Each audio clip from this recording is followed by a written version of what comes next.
How to build a culture that attracts and retains top talent. Today on the Wandering But Not Lost podcast. Welcome to Wandering But Not Lost, your online source for finding balance so that you can align, connect, and prosper. And now your hosts, Jen O'Brien and Matt Emerson. Well, welcome everyone to the WBNL Wandering But Not Lost podcast, where together we align, connect, and prosper. This is episode 354, and you can find all those show notes over at WBNLpodcast.com. Friggin' love this topic that we're talking about today. Culture is always one of my favorite things to talk about. But I want to remind you right here at the front of the show that we have a great download for you today for this episode that we're calling the Culture Pulse Checklist. It's 10 simple questions that we dare you to go out and ask your team today. I think you will, there's no way that you won't pick up a little something as you ask them these 10 questions. So, and we might dive into a little bit more of what those questions are towards the end here, but don't forget that it's really a quick little download. It's only a one-pager. It's a one-pager download this time instead of our usual 15 or 20. But it's a great way to do a culture checkup with your team. So you can grab that download over at WBNLpodcast.com. Just go to the download link in our main menu and you can download that for absolutely free. So let's go ahead and dive in. I'm excited to hear more about that. And I do know that this is a favorite topic of Matt's, but I remember about him talking mostly about what culture is not. So we're probably going to touch on that a little bit today. In fact, you wrote a great article that got published on really what is truly culture. And it isn't just a buzzword, because that's what a lot of companies throw out there. And it's this culture thing. It's really this invisible source that drives performance, your retention, and your reputation. So it's very competitive. It's always been competitive in any market, but it's even more so today with all the nuances of tech and everything else that's out there. You're competing on so many levels. So if you're not intentionally building a magnetic culture, you're losing great people, even when you don't realize it. And it's so powerful. And I really do believe that culture starts with you, and we're going to dive into that. So we're going to cover 5 pillars of a magnetic culture, and then remind you again to go get that free download that'll help you really take a look at it and decide for yourself. Your culture is, you have a culture regardless of whether you know it or not, right? You know what? That is the truth right there. And most people don't really realize that. So there you go. Yeah. So let's talk about that. What is culture? Really, what is it? Culture really, to me, is what happens when you are not in the room. Right. It happens when you're not in the room, right? And that really says it all, as far as I'm concerned, because your culture isn't your logo. It's not your mission statement. Here we go into all the things it's not. It's not even your company perks. It's how people feel when they're working with you. And you know what? You can have a culture if there are 2 of you, or if there are 200 of you, or 2,000 of you in your company. There is a culture no matter how large your team or your company actually really is. It's really the sum of your habits. It's your energy. It's how you consistently show your values and how they show up when the pressure is on. That's really when you can tell what's going on. It's like, when you're doing the DISC test, it's like how you react when the pressure's on. Really, your DISC profile can really kind of jump out at you. So if you want to know what true culture looks like, you don't have to look at your policies. That's not the right place to look at where your culture is. You have to look at your patterns. Your patterns are what's important on that. It's like, how are decisions made? What's tolerated in your company, and really probably as important as what's tolerated is what's rewarded in your company. So culture's alive. It's shaped every day, in every hallway conversation, in every Zoom call, every Slack message that's being sent back and forth, and how you respond when something goes wrong. So here's your quick gut check for culture. If a stranger shadowed you and your team for 1 week, what do you think they would say your culture is? And really, that answer alone, of course, it'd be great. It'd be better if someone actually did shadow you for your week and told you what it was. You know what I mean? Because you're not just making up. Do that on purpose and get some feedback. I love that idea. But really, that answer alone really is worth sitting with and really concentrating on and figuring them. That's the best really barometer to help you get going on that. All right, let's dive into these 5 pillars. I love the word pillar. We do. 5 pillars of a magnetic culture. First one, clarity of vision and values. And the first thing I want to say here, this is not something that you sit down and create with a group and come up with what you think they are. There's an opportunity to have an exercise with your team, because what I really believe is if you're the leader of your group, of your team, of your company, of your brokerage, it starts with you. You can't pretend to have different values. Your values are what your values are. And you are going to, whether you understand it or not, attract the people that are a reflection of who you are. So the clarity of vision and values is an exercise for yourself when you're starting a company, so that you can be clear. I think everybody's clear, Matt. I don't think everybody can always articulate. Yeah, I think you're right. How do you feel about that? Yeah, I agree. 100%. All right. And so but you can go through a process where you get super clear and sit down and make sure you can articulate that. Then in everything that you build around your company, it should exude what that vision is and what your core values are. Now, if Matt and I, we start our company, then we talk about that, and we have to have that shared vision and values together. We certainly can't have different opinions of what our core values are. When we did that clearly in the beginning, now we may bring different things to the table, your partners or whatever, and even all the people you bring on are bringing different skill sets. That's not what we're talking about here. No. When you're super clear, when your values are clear and your vision is clear, it's really easy to attract and ensure, and very easy also to identify if someone that you've hired is not in alignment with who you are. Yep. So, and you talked on it in the beginning there in the intro of your values are going to show up in the decisions you make, which is who you hire. And if you made a wrong decision or somebody is shifting or something, do you have them move on because they're basically not a good fit for your team? Right. Yeah. It's so interesting. I think the way to really think about this, and I think this is where a lot of people get hung up and maybe kind of get it wrong, or it's a little bit of a roadblock for them. Your vision and your mission is not your culture. Now, getting together and deciding what your vision and your mission is very cultural, right? Mm-hmm. Because that's your process of getting feedback and building something. So it's interesting. And you're absolutely right. All the rest of that is just, oh my God, it's just awesome. So the second pillar is consistent communication. And let's just be honest here. Most culture breaks down when silence starts becoming the communication method in your company, right? And when you don't know what the hell's going on. You can have all the core values in the world, but if your communication isn't clear and it's not consistent and it's not human, those values get lost in the translation. Mm-hmm. So especially now when there are hybrid teams out there, remote workers, people are more distracted now than ever. And let's just face it, a lot of people are really overwhelmed because so many companies demand more of their employees. So you really have to make sure that you're communicating properly. And so what does consistent communication actually mean, or what does it really look like? Well, to me, it means your team doesn't have to guess where things stand.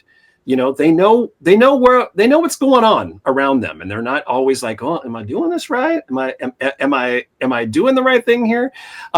You've created rhythms within your company. You have weekly huddles or quick check-ins or project updates that people can actually count on. It's really important that people know what the heck the expectations are. And it's also super important in communication that to provide a safe space for real talk, not just status updates, but for people to really talk about how they're feeling about a project, or maybe they're stuck and they need a little help or a little assistance or whatever. They need to feel like they can go out and say that without anything happening. And here's the real game changer here: don't just communicate top down. Create a space for feedback to travel back up, or to travel both ways. Right? So important, because when people feel seen and they feel heard and they feel informed, they'll engage. And when they don't, they'll just drift. They'll drift along, and then eventually they'll drift on out the door.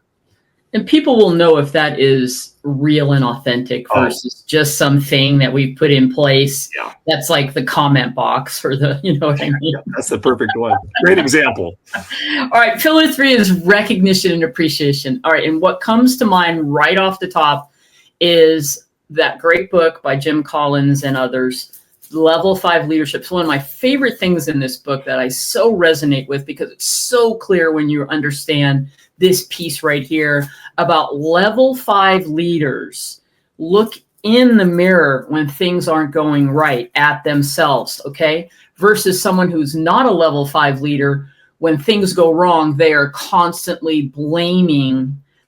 It's not their fault, it's someone else's fault. And I wonder who we get. Easy to sort of see, just look around and you'll get a sense not of very far. level 5 versus not level 5. So the other part of that is level 5 leaders. So we're talking about you as the leader of your group, your team, your company. They basically, when things are going great, they look outside through the mirror and they don't take the credit. They make sure everyone else is, because it's a team effort. Unless you're just a solopreneur, then yeah, good for you. You could do both, right? Right. You got to look at the mirror when things are, look at the mirror, and then you've got to say, wait, way to go. Great job. Let's move on. But you get what we're saying here. So how do you do that? Well, just remember that one tenet. It's not take all the credit. You know, it's share in the successes and the wins, but also it is a little bit of making sure that you're doing simple little things. I'm telling you, simple little things are what people are looking for. It doesn't have to be the employee of the month or the shout out in a meeting, which I do think is important. It can be simple little gestures. Matt says it all the time. It could be simply making contact with somebody, smiling, and just saying a moment of praise. I'm telling you, I think those things go longer when you just notice someone, you give them positive feedback, and you're really recognizing that, right? I think it's so powerful to do. There's so many things you can do here. Writing thank you notes. You know, it doesn't have to be in public. It's powerful to do it in public, you know, because it's the people, you know, some people get embarrassed by that, but they'll also love the idea, whether they say it or not, that they were recognized, right? If you have a culture where everybody understands this, then you're going to have people, the peer-to-peer, people recognizing each other. It doesn't have to just come from you as the leader, right? Yep. And you just want to celebrate wins, efforts. You know, the sandwich technique is always powerful when you're doing one-on-ones with people, where you start with a positive, you talk about something that can be improved upon, because we're always improving, and you end with a positive. You know, negative reinforcement doesn't work in my book. Absolutely. Okay. Agree 100%. Number 4 is growth and development. And I have a few things to talk about here, because I think this is such an important component of the whole process. Because people don't actually just leave companies. They leave when they stop growing, for the most part. You know, and we're going to talk about money and finances and all that kind of stuff and how that plays into the picture, because of course, everything, you know, you're not working because you just want to go out and work. I don't know anybody that does that, even though some people might say that, but you need to get paid, but it might not be the number one reason why you're there. So, if you want to retain top talent, you need to give them a reason to stay beyond just the paycheck. Right. They need to feel like they're becoming better versions of themselves, because of the environment that you've created. And that's just so important to the whole process. And this doesn't mean you have to have massive promotions or expensive training programs going on for the people. Sometimes it's as simple as just pairing someone up with a mentor, right? Or letting them shadow you during a strategy meeting. I mean, that would be super powerful. If you would have the courage to let someone kind of just follow you along in your day, or when you're doing something that's, you know, making a decision for the company, super powerful. So think about that if you ever have that opportunity. Asking, like Jan just said, just asking those simple questions to your people, like what skill would you love to develop? I mean, imagine if you were sitting there in a company and someone said to you, how can I help you grow? And what would be the thing that would help to spark you, right? Well, Jan and I worked with some people that have been like that. And we've loved helping develop them. It's one of my favorites. That is absolutely the truth, right? So because when people feel stagnant, they start scanning for exits, right? Yeah. Whenever they aren't being heard, they don't feel like they're really growing there. But when they feel challenged and supported, because that's so key, and they're stretched just beyond their comfort zone, you know, that's where loyalty really, really lies. And that's where you can get those people that can, you know, come in and be there for the long haul, and that you can help build and help grow your company even stronger. I love it. Brings us to pillar 5, empowerment and autonomy. There's 2 key things I want to share here. I think this is, in my coaching practice, the hardest part for most people that I've coached over the years, because they are team leaders mainly, and brokers, successful team leaders and brokers. They are used to making things happen because they are type A, they have a drive, they work very hard, and it's very difficult for them to delegate and trust. Okay, so that's number one. I feel like a lot of people can relate to that. But number two is the piece that comes with this is if you hire everything we've talked about so far, if you bring the right people in the first place, it makes it easier to go through a process where you can stop micromanaging and trust the process and allow people to have autonomy, let them have ownership in their area. But if you don't have that and you just hire willy-nilly, then that's where the challenge comes. And I think that's what's happened with people that I've worked with is they didn't have a system. They weren't really clear about their values or the company or the structure. They just hired whoever came in just because they were always chaotic. And if you go through and we basically cover all of this type of stuff in our real estate team builder program, all of our things are based on this. When you have this clarity, it's so much easier to make things happen. And then it is easier to not be a micromanager. If you have systems in place, you can be up at the 30,000 foot level. You've got the right, another thing to the Good to Great book, you hire people and put them on the right seat on the bus. So key. And everybody is in alignment. Now it's a well-oiled machine and you're enjoying the process.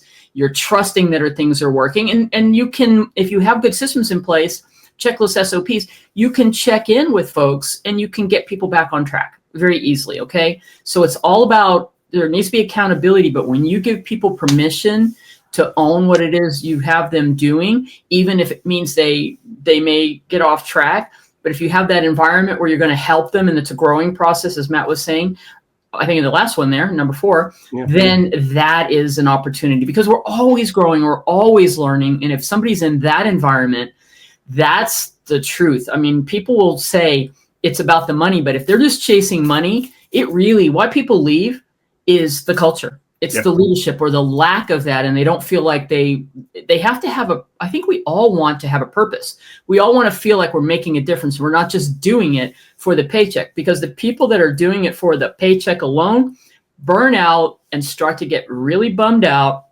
because money isn't everything. That's right. Yeah. And, so let's talk about what today's talent actually really wants. And let's keep going back to that whole money thing, because I think that's really so important for everyone to really, truly understand that. So let's just bust the myth again on that. People aren't leaving jobs just for money anymore. They're leaving because Jan just said it. They're leaving because of the meaning. I jumped right on top of that, but it was right in my forefront. No, I know, but it's so true. If they're leaving for the meaning, right? They're not getting out of it what they want to do. Right. So today's workforce, especially younger generations, and this is absolutely true, are looking for something deeper than a paycheck. They want to work somewhere that feels aligned with who they are and who they are becoming. I could go down a rabbit hole. I'm not going to. So stop that. Here's a big question. What are they really looking for? They're looking for flexibility that respects life, not just schedules. Work-life balance isn't just a perk anymore. It's actually an expectation of people that you're hiring into your workforce. People want autonomy, right? We just talked about that. They want to know that trust isn't earned only by being present, but by actually delivering the product that they're actually working on. Now, you people out there that have remote workers, please listen to that, because I know one of the hardest things for a executive to do is let their people be not right where they can keep them under their thumb and see what they're doing every minute, right? If the person is delivering on what their job is, honestly, if you have to pay them 40 hours, but it actually takes them 20, but they're delivering what your expectation is, what's wrong with that? And I'm telling you, if they're engaged and they're enjoying the job that they have and enjoying working for your company, they're going to deliver way more, and they're going to work a lot harder to get that stuff done. So it's interesting. This is probably one of the toughest things for an executive to do, is to just allow people to do their thing, because sometimes creativity doesn't mean you're constantly under the grind and actually working. So give people room to work how they work best. And you know what? They'll surprise you with what they can accomplish. The second one here is purpose over perks. You can have snacks in the break room. You can have a foosball table in the lobby. But if your team doesn't feel like what they do actually matters, they're already halfway out the door. And we've worked in places like that too. So employees want to know what their role is, no matter how small, and that it contributes to something more meaningful in your organization, that they're building something. They're not just clocking in every single day and kind of going through the motions. So ask yourself, are we talking about our impact as much as we're talking about our sales? So let me say that again. Are we talking about our impact of what we're doing, everyone's doing in the company, or are we just talking about where the company is going? Because that disassociates them. It's great to talk about hitting milestones and goals and, that your company is doing great. But at the same time, if you don't connect your employee to why the company is doing great, then you've missed the whole link there. They feel disengaged. There's also psychological safety in the whole process here you need to be thinking about. And this is really a big one. Today's talent wants to know that they can speak up without fear of judgment, without fear of the failure or any political stuff that might be going on in your company now. So that feedback is welcomed and not weaponized. It is so key, because that can be the biggest culture shock or killer there is out there. And that curiosity when they're working and going outside of that little box that they might be in is rewarded and not shut down. So important that you're listening to what people are saying. So if your culture actually encourages honesty and growth over ego and blame, you've already built a competitive edge that is going to really, really help you in the hiring process. Inclusion and belonging is super important now too, especially to people of younger generations, because this is what they expect now, as opposed to where, before, like in our generation, things have morphed, obviously, and you either morph with it or you are really a dinosaur.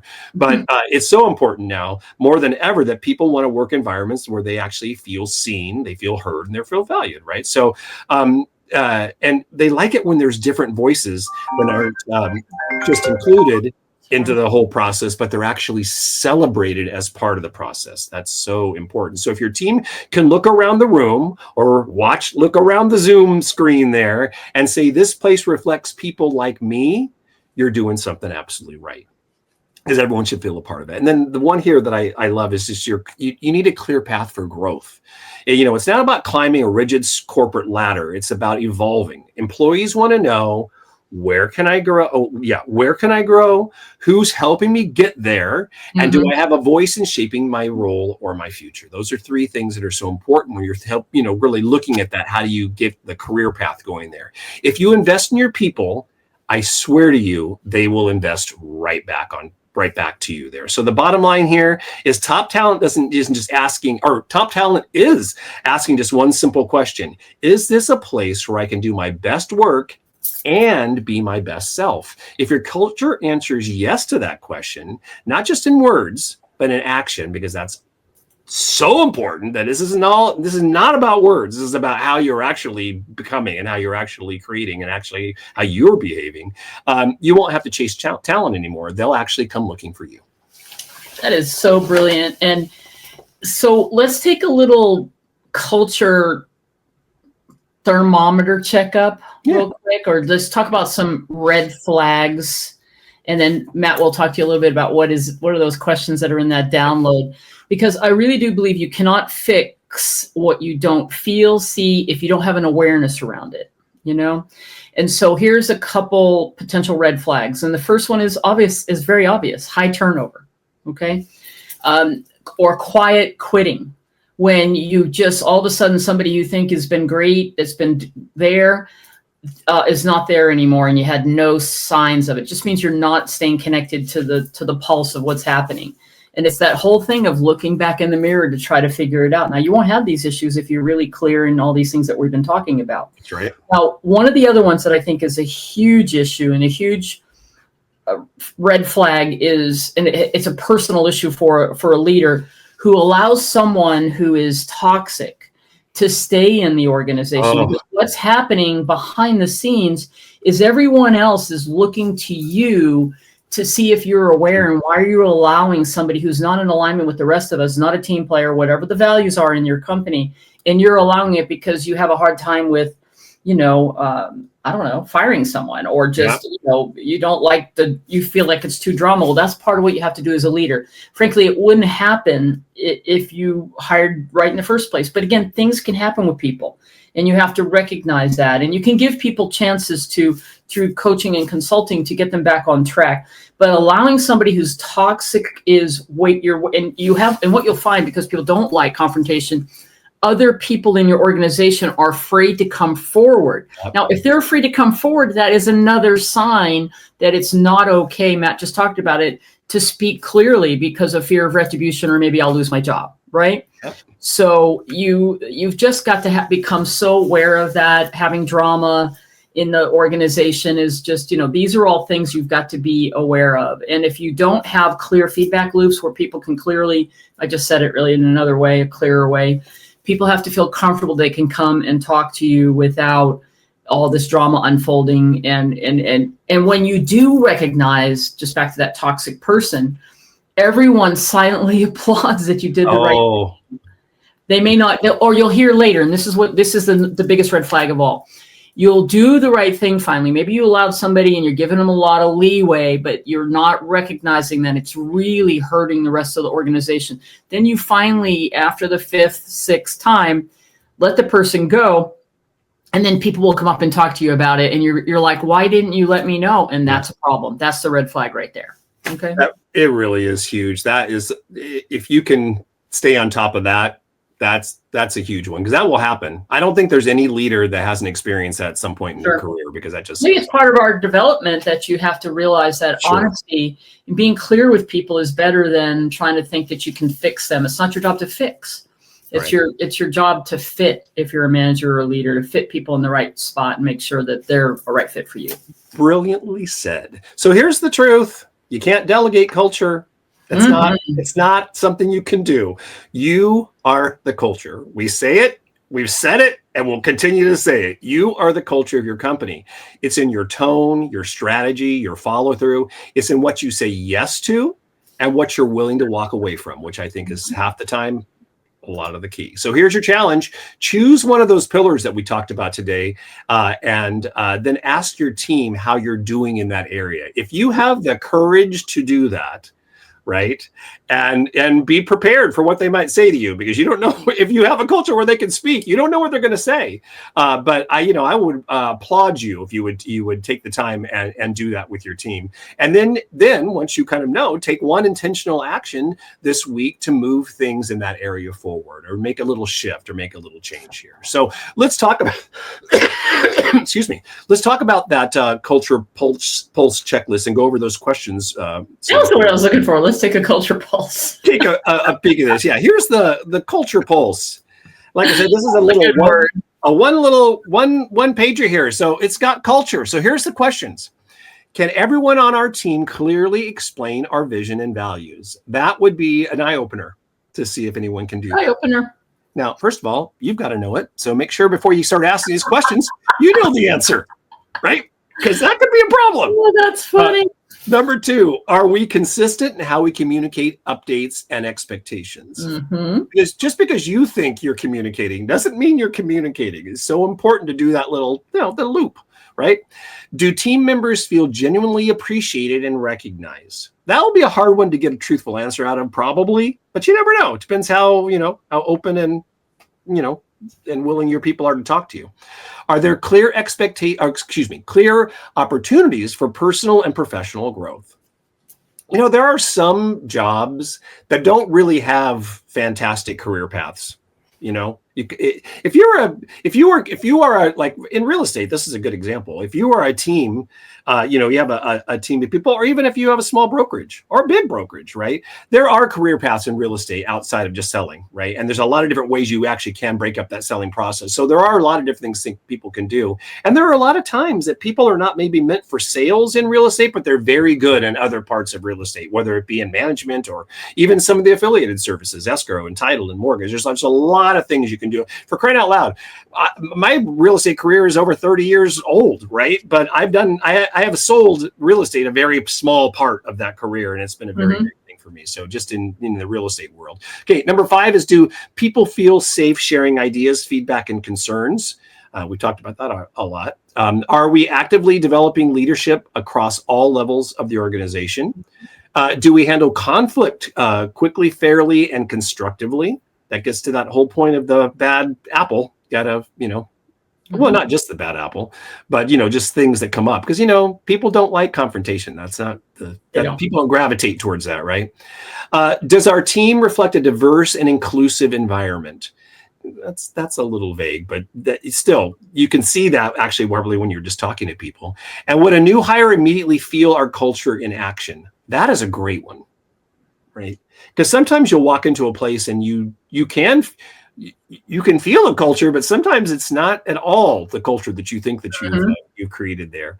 And number 10 here is, would our current team recommend working here to a friend? That's a great one. That is a great one, because if you can, if you have all your employees out there as your brand ambassador and out there saying how great your company is to work for, you've solved the problem. You've cracked the code. That right there is load enough or good enough. So if you want to get that download, make sure you go over to WBNLcoaching.com. Once again, click on our downloads button up in our top menu, and you can get that today. And I just want to close just saying, remember, culture isn't built in a single day. So you're not going to walk into work tomorrow and say, hey, this is our culture, or a company retreat, for crying out loud. That is not where they're built. That's where you can do a lot of team building, but that's not where culture is built. And, a lot of hangovers usually. But it's built in small moments. So remember that. It's built in small moments. One meeting, one conversation, and one decision at a time. Anything else, Jan O'Brien? I love talking about culture. I know, that was good stuff. Go get that download and, just open up, be a little bit more aware, and everything will start flowing better for you there. That's right. And all the information that we gave you today is going to be over at WBNLpodcast.com. This was episode 354. And once again, the download over at WBNLcoaching.com. Go to our downloads link. And I guess that's it for now. We'll see you in episode 355. Right. Bye-bye.